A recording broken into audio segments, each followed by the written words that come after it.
Hey, it's Brian Burns, and welcome to this episode of the B2B Revenue Leadership Podcast. Today, we're going to be talking about a kind of an unusual topic about how do you assess salespeople and in the interview process. And let's face it, I think hiring salespeople is super hard because it has to be a match at so many levels.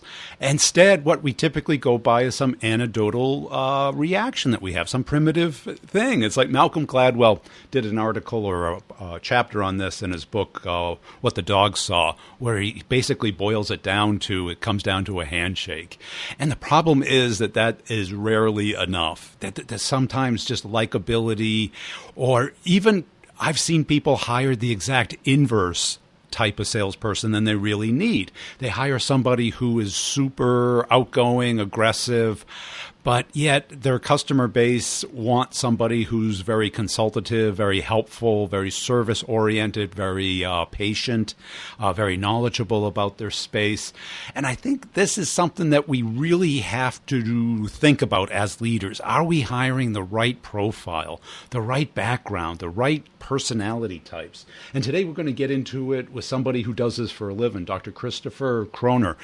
And he has made a career out of this, and he has boiled it down to three types of things that typically he's hired by people who want hunters, people who are going out there finding new business, closing large complex deals, and matching up the assessment with the type of person that will be successful selling your particular product into your particular market space. And that this is a very unique match that has to happen.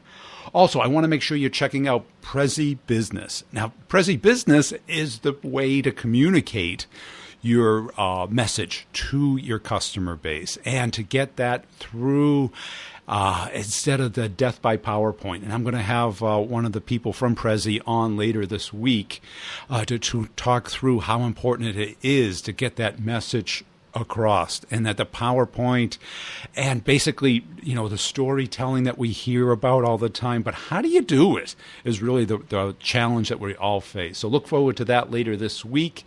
Here we go with Dr. Christopher Kroner. Hi, Dr. Kroner. Welcome to the show. As a way of getting started, give us a little bit of background on yourself. Brian, it's a pleasure to be here. Yes, my company, Sales Drive, helps companies when they hire and develop high potential hunter salespeople with our assessment, the drive test. I've been doing this work for, the last almost 16 years now, working with over 900 companies around the world, helping them, again, identify and hire high potential hunter salespeople. And how'd you get interested in this? Good question. My PhD is in clinical psychology. As I completed that degree, I also respecialized, if you will, in industrial organizational psychology. My first position directly out of school was with a firm in Chicago that specialized in executive assessment. As you may have seen, there are some companies will want to bring in an IO psychologist oftentimes to do a comprehensive interview when they're hiring, say, a new VP or a new president. They'll sit down with a person and do the 2-hour interview, sometimes an in-basket exercise, which is a job simulation. They'll do intelligence testing, and they'll say, okay, this person would have high potential, if you will, as a leader in this company. Obviously, a very rigorous process. They wanted to design something as rigorous as that for salespeople, because, of course, sales is the lifeblood of any company. So that's where I was brought in to design something as powerful and rigorous as that for sales interviewing and hiring. And that's when I began doing that work back in October of 2002. Since then, that is all I have eat, breathe, and slept is, how do we hire effective salespeople, particularly the hunters, if you will. Sales Drive was started in 2005. Our book, Never Hire a Bad Salesperson Again, was released in 2006. And to date, we work with over 900 companies around the world. And I'm sure you specialize in a particular categories as far as incomes, dollar amounts of products they sell, complexity of the products they sell. Is that true? Or Good question. Actually, we work across the board. In terms of complexity, we work with companies that are hiring people that sell very simple products, all the way up to companies that are hiring folks who are selling very complex products that require a great deal of, say, problem-solving ability, conceptual knowledge, analytical skill. We don't necessarily test for things like problem-solving and analytical ability. We really look for those underlying traits that are essential for success as a hunter salesperson, whether or not the person is selling a complex solution, if you will. So the characteristics that we look for are applicable across the board. And can you sum them up?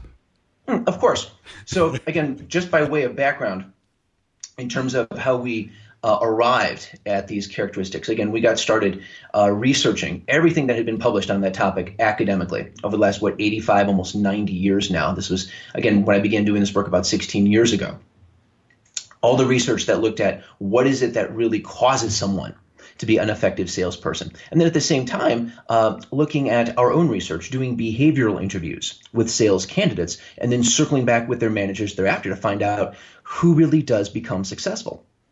And of course, when we looked at all of that data, we found many of the things that you might expect to be important were in fact very important. Things like, say, persuasiveness and relationship skills and organizational skills. All of those were important. But above and beyond any of those by far were these three non-teachable characteristics that continue to stand out and differentiate the highest performing hunters. The first one is what we call the need for achievement. And when we're talking about the need for achievement, we're talking about the person who wants to do well just for the sake of doing well. So the person who's high in need for achievement, Brian, just naturally wants to set the bar high. They want to jump over that. Then they want to set it even higher again the next time. Yeah. So they're constantly focused on producing excellence just for the sake of excellence. And quite frankly, it's an area where many people will get tripped up. Many hiring managers will get tripped up because we'll approach them and they'll say they're having these challenges hiring salespeople. We'll ask them, what do they look for in candidates? And they'll say, really, the most important thing for me is somebody who's money hungry. Then later on in that conversation, they'll say, well, we've got this odd problem. We have all these salespeople who have just plateaued in terms of their production. We've seen them sell before. We know they have what it takes. We just can't figure out what's wrong. Well, oftentimes, of course, if you have the person that's just motivated by money, the challenge they may run into is eventually they're going to reach the lifestyle that they were really going after. And now they know what they need to kind of quote unquote phone in, if you will, quarter after quarter to maintain. Whereas the person motivated by need for achievement will continue to excel. They'll continue to produce. Money's still important to them, but they look at money the same way that, say, a great athlete looks at points on the scoreboard. It's how they show how well they've done rather than their goal in and of itself, if you will. So that's the first piece, the need for achievement. The second piece is competitiveness. And the competitive salespeople we find really want to do two things. Number one, they want to be the best among their peers. And number two, they want to win the customer over to their point of view. Because to them, psychologically, that sale is kind of like a contest of wills. Yep. And then the third piece is optimism.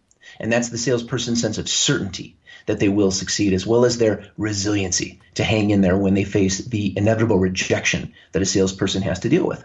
So it's those three characteristics all together: need for achievement, competitiveness, and optimism that psychologically create sort of the perfect storm. And collectively, we refer to those three characteristics as drive. Now, I couldn't agree with you more, having either been the salesperson or the person hiring. Mm-hmm. Have you noticed any correlation in birth order? Oh, good question. Yeah, that's one of the questions we often get is, in terms of firstborn, secondborn, thirdborn, et cetera. We do see occasionally that you have somebody who's the firstborn will have a greater degree of responsibility put upon them. It's one of the questions I'll often get after I do a presentation. What is it that leads to drive? What about my kids? Questions like that. Yeah. And really in terms of what ultimately leads someone to have that higher level of drive by the time they're in their late teens, early 20s, it's really two things. There's the nature side and the nurture side. So on the nature side, there's the way the person is naturally wired at birth. There are five main characteristics, five main personality traits that psychologists use to taxonomize, if you will, the personality. One of them is this characteristic called conscientiousness. And there's a piece of that called achievement striving. That's the way that, again, the kid is naturally wired. They have that achievement striving. Think of that kid in school, for example, that just wants to get an A. So that they have that mentality to begin with. But then number two, there's the nurture side.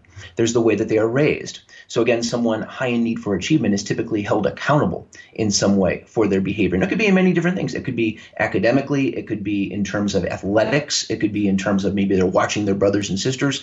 All of those things can be eligible, if you will, for ways that they could be held accountable. But they find those two elements together. Number one, the way the person is naturally wired at birth, and number two, the way that they are held accountable for their behavior as they grow up. By the time they're in their late teens, early 20s, that need for achievement characteristic, for example, is relatively solidified. So yes, in terms of birth order, it is oftentimes the case that the firstborn or sometimes the lastborn, if there's a big gap between kids, can have a higher chance, if you will, of having that type of nurture, if you will, being held accountable very strongly for their own behavior. So in that way, there may certainly be some relationships between that and that drive characteristic. Although we have not formally looked at it, it wouldn't surprise me. Now, when I first heard achievement, I thought that meant competitiveness. What do you view as the distinction between achievement and competitiveness? Good question. There's a lot of similarity between them. You're absolutely right. However, there is a distinction. So when it comes to need for achievement, again, that person who wants to do well simply for the sake of doing well, that can pertain to someone in many different fields of endeavor. You can have someone that has that high need for achievement that just needs, for example, to climb a mountain. Yeah. Or maybe they may do many different pursuits that don't necessarily involve others. Competitiveness is the element that comes in when now you have a pursuit that does involve others, that has a social element to it. So now we're in sales. So now we add, again, competing with our peers. We want to be the top of the group, if you will. Yep. And then number two, winning the customer over to your point of view. Once you start adding that social element, that's where competitiveness comes in. And competing against the other product alternatives. Of course. And also competing against their siblings for attention, for resources. Right? Yes. Because anecdotally, I had found that middle children make great salespeople because they were always overlooked and had to strive to either get attention or resources within the family. Mm-hmm. Where the youngest were kind of given too much rope and the oldest were given enough, right? That can often be the case. Yeah, it really kind of depends on the family. I know in my family, for example, my youngest brother is a fantastic salesperson, very, very successful. There's kind of a big gap between him age-wise, though, and myself and my other brother. So oftentimes if you see that large gap in years, you oftentimes get a second firstborn, if you will, in terms of mentality and the way that they're raised. So you're absolutely right. It just kind of depends on the family and kind of the dynamics, if you will, in terms of age-wise between the siblings. And what are the things that you see that are super red flags? Where you say, because often what happens when you're hiring a salesperson, they come from a great company where the company was great, the territory was great, the product was great, but the salesperson was okay. They were an order taker. But they got a great W-2. Everyone liked them. They look good in a suit. What do you do? That is the classic. Yeah. That is the classic. It's very common, as you can imagine, especially with younger companies, when they're hiring, say, their first salesperson. The temptation can be so strong to look at that resume and think, wow, this person has this great pedigree. They've come from this great company. Look at all this sales training they surely have had. Absolutely, surely, this will be the person that we need to take us to the next level. And that can carry the day in their decision making. And that's oftentimes disastrous because, just as you suggest, the key thing is to find out what made that person successful. Was it their own effort? Or was it really the fact that they had all this brand recognition and collateral behind them that was really opening the door for them, and they were more of an order taker? Now, when they're thrown into this situation that's very different, where they no longer have those advantages, that's a very different game that we're talking about. Typically, when companies are smaller, and they're hiring, say, their very first salesperson, and they'll say they really need that person to be up to speed relatively quickly, I recommend looking for a couple of things. Number one, at least 2 to 3 years of relevant previous experience at a similarly sized company. And number two, an overall high score on drive on our assessment, a 4 or a 5, if you will, the two highest scores, the green zone, if you will. Those two things together, although it's not a perfect correlation, they will tend to predict that the person is going to have a higher chance of succeeding moving into that role. Now, you didn't bring up any of the soft skills, the empathy, the ability to build rapport, the ability to understand organizational dynamics, or how about those things?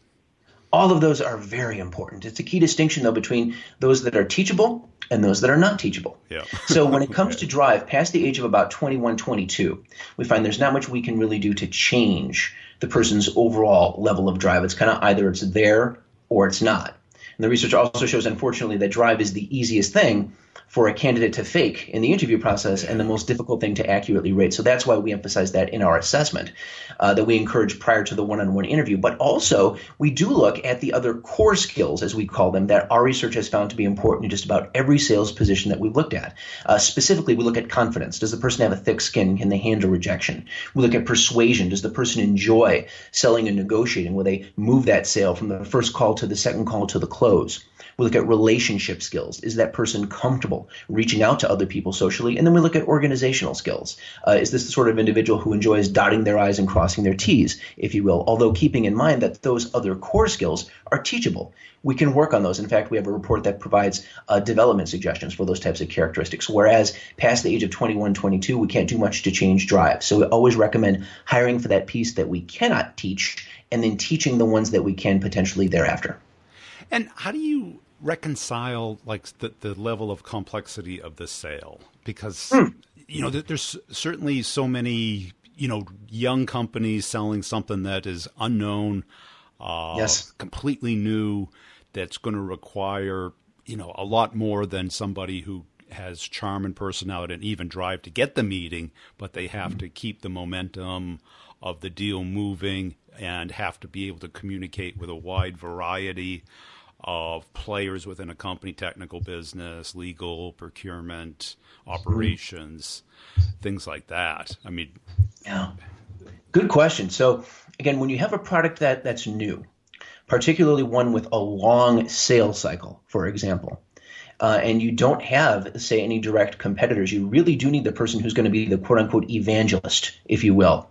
So in terms of those elements of drive, you need that person that's going to be particularly strong on optimism, we find, for whom even on their darkest day, if you will, they know they're going to be successful. Because, again, they don't have a lot of references to draw on in this case because we have a brand new product. At the same time, I would encourage that company then, in addition to looking for that person that's very high in optimism, look for someone that has some experience, especially if they're hiring their first person, some experience with a product with a long sales cycle and with dealing with a product that requires buy-in from numerous stakeholders. I would also encourage the company to look for somebody with good problem-solving skills. Although we don't assess problem-solving with the drive test, I would certainly recommend questions that you can ask in the interview process to go after things, for example, like problem-solving and analytical ability. We know the best predictor of future behavior is previous behavior. So asking the person about behaviors that they've engaged in consistently in the past help us to predict how they're going to perform for us going forward. I would also, if they're looking for somebody, again, that's going to be a good analytical thinker, I would recommend looking at maybe another assessment that also looks at, say, intellectual horsepower.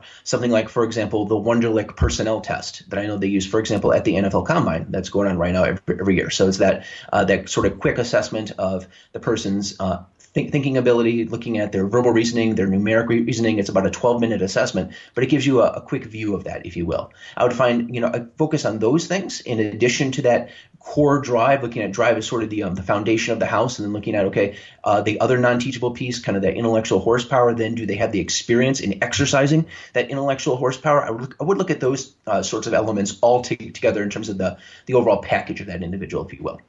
And how do you compare like an assessment to their actual history? Well, let's say you've got somebody who pulled themselves up by their own bootstraps, was highly competitive at sports or some other field. That clearly that the person has the drive and ambition, but the assessment doesn't show that. I mean, how do you weigh those two things? Oh, sure. You really have to look at them separately a bit. So the first key distinction is, how are we assessing those characteristics in terms of whatever sort of tool the person is completing? The challenge that can often occur when someone is taking an assessment, particularly as a sales candidate, is we want to make sure. That the test is not too easy. So, for example, if I say I consider myself very persuasive, rate this from 1 to 5, and I'm a sales candidate, what might I say? Right. Which of those choices might I pick? So again, we want to make sure that the assessment is designed to eliminate faking, if you will. So for example, on the drive test, we use a question format that's designed to eliminate faking called forced choice. So specifically for each question, the person gets a series of 3 statements, all of which will sound positive. So a question, for example, may say something like, I consider myself a leader, I have great relationship skills, I'm very organized.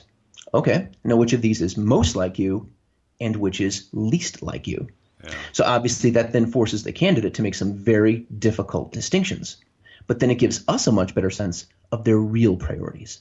And as they're working their way through the test, we're constantly monitoring their consistency as they respond to the question. So again, as you can imagine, if the person does try to fake the test, it's going to be very difficult for them to remember consistently what they ranked most and least across the entire assessment. So again, it's designed to be very robust in that regard. So now in that situation, if we have somebody that's got a great track record and for some reason they're consistently scoring lower on drive, what they're essentially doing is consistently rating statements about achievement orientation, about competitiveness as least like them. So the key question I would have would be, okay, if the person has a successful sales track record previously, I would want to make sure that they're going to continue to bring that same degree of effort to bear for me as the hiring manager. So I would want to, again, if I had been impressed with the person, I would never say the test is the be-all end-all. I would say the test is like having your consumer report, if you will. It essentially says, hey, buyer beware. Make sure you cover the points that are sort of being flagged in the red zone, if you will, particularly those non-teachables, just to the extent that you are comfortable moving this person into that role for you really makes you much more powerful as an interviewer, kind of going into that new hire with your eyes wide open and, as you can imagine, uncovering dynamics going on underneath the surface that you might not otherwise have seen at all. Now, as a doctor and a man of science, how do you feel when you see all this stuff that's being published in this field by people who clearly have an agenda?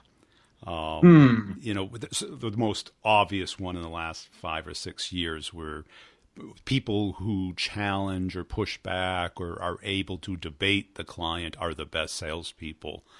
Now, the day I read that, I go, there's a difference between causation and correlation. Right. And I give the example as I had a friend who wore his closing socks with these purple socks that he wore the last day of the quarter. And yes. It's a good luck charm, right? Mm-hmm. That's a correlation. That wasn't the cause of him closing the deal. Right. And I think it's more, the same correlation would be gray hair with successful in sales, right? Wouldn't it? Very, very true. And what do those things come down to?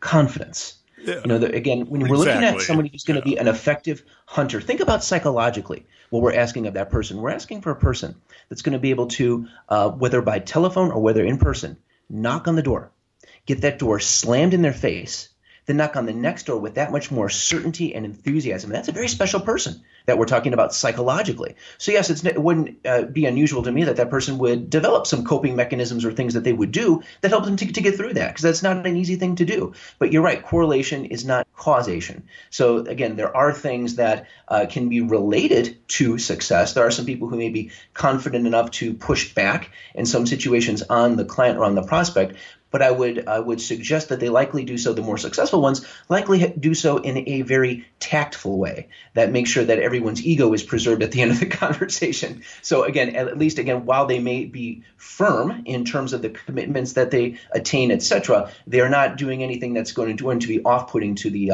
prospect, because, of course, doing so probably is not going to bode well for them long-term career-wise. And I've also noticed over the years that there's this, I like your A, B, and C because it applies. Everybody understands it from school. Mm-hmm. It's very applicable. But then there's those kind of unconscious competence or savants in sales that don't really fit into a lot of the profiles. They're super competitive. They always want to be number one, but they don't show it.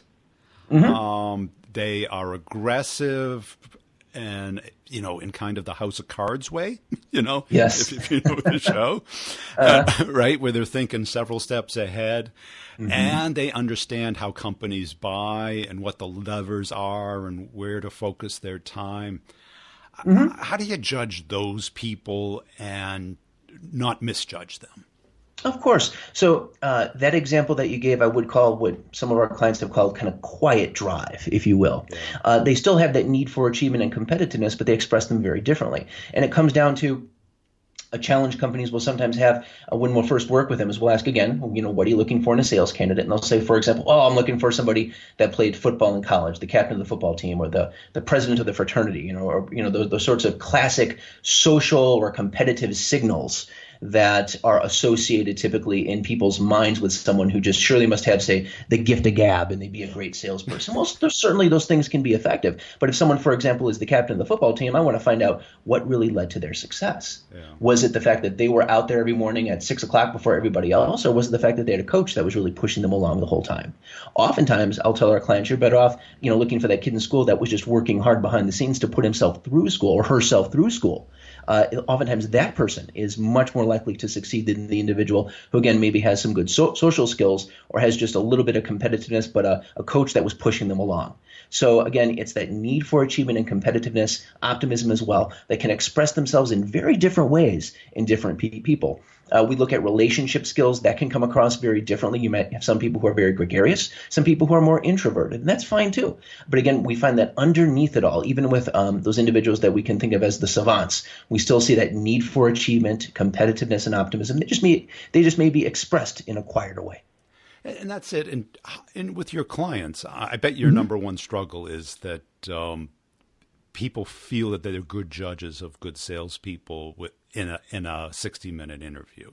Is that of course, and that's kind of the classic. Is again because again there are many reasons for that. Number one, people just don't necessarily get trained in how do you interview effectively. People don't know, and that's what I really enjoy about what I do is showing people that there is a consistent process that they can put in place, and it's all about bringing objectivity into that process. No, yes, your gut instinct is still important. It's important for things like, again, say cultural fit. Do you really like the person? Do you bond with them? That's an important thing to listen to, but nonetheless, you want to add some objectivity to it. And again, if there was one thing I'd want the listeners to remember, it's the importance of using some type of an assessment to add that objectivity, if you will. Using an assessment, making sure that you're using objective criteria to look at resumes, making sure that you're asking candidates when you're sitting down with them the same series of behavioral questions. And incidentally, if any of your listeners would want to email me, happy to send an interview guide with all of my favorite questions for the 3 elements of drive, as well as all of those other core skills that I mentioned. Again, happy to send that along at no charge. And again, making sure that they're adding that consistent process. That's one of the things that helps get rid of just going on your gut, because you're right. That can be very, very tempting to sit down with a person, talk about their flight in, talk about the weekend. And then at that point, the person knows that they can kind of go into their own kind of routine, if you will, their spiel about what's going to make them successful. Chances are they've got that planned out. Many books on how to interview effectively will tell that candidate that, if at all possible, try to take over the interview. And if you give them that chance, that's what they'll do. So the key thing is to spend maybe 5 minutes, 10 minutes max at the beginning, kind of calming them down. Anybody's a little keyed up when they start their interview. But then once they're relaxed, then moving into the behavioral interview questions. I like to start out, for example, if they have not yet done so, with a review of the person's resume. And for each previous position, ask the candidate to answer 3 questions. Number 1, for that particular role, give me the job description, the basic job description. What did you do in that role? Number 2, if you were on a sales team, where did you rank on the team? Of course, the person who's competitive will know exactly where they ranked on the team. Yeah. And number 3, what got you to move on to the next position? And as you can imagine, that can be a very telling question when asked effectively. What got you to move on to the next position? Because as I'm sure some people, you've heard, some people will be very forthcoming. Others will be a little bit more guarded. Oh, there were some misunderstandings with my supervisor. There were some differences of opinion regarding my salary. We start to get those more guarded answers. I like to use what we call the magic wand question. Okay, fine. If we had a magic wand and we could change 3 things about that job, Sue would have never wanted to leave. What would those 3 things be? And that's when you start to get a kernel of the truth. Oh, let's see. My assistant wouldn't have quit. I wouldn't have gotten paid more. I wouldn't have yelled at the sales VP. They give you something you can start to dig in on, if you will. And then at that point, the key is to see whether or not there are other instances of that type of behavior that have occurred previously. Because the more consistent examples we can obtain of that sort of behavior occurring in the past, the more reliably we can predict that behavior will emerge for us going forward. After reviewing the resume, then I recommend getting into, again, the core skills that we talk about. A good place to start is organization. It's an area that many people come to an interview expecting to talk about. So it can be a good way to dive in and get them kind of accommodated to those behavioral questions. So tell me about a time when your organizational skills were particularly important for you, for example. And then once going through organization, then we can get into drive. So for example, with need for achievement, tell me about what kinds of sacrifices have you had to make to be successful?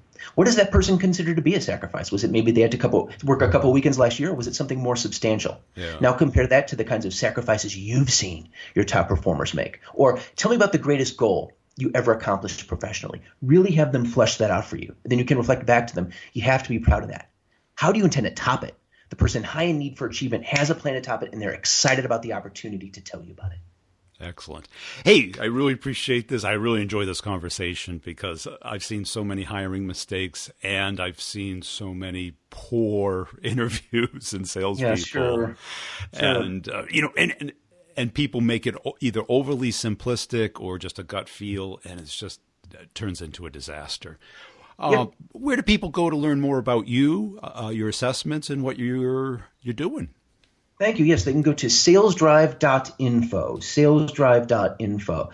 There they can, of course, request a complimentary assessment. There's a big green button on that page, salesdrive.info. If you're in HR or in sales management especially, I encourage you to take a look at it. Of course, take a complimentary assessment, and that would, of course, include a call with me to review the results with you, give you my interpretation of how that candidate performed, as well as my recommendation for how to proceed with them thereafter in the interview process. Again, we always provide that ancillary consulting, so we encourage you to go to the website, salesdrive.info, and take advantage.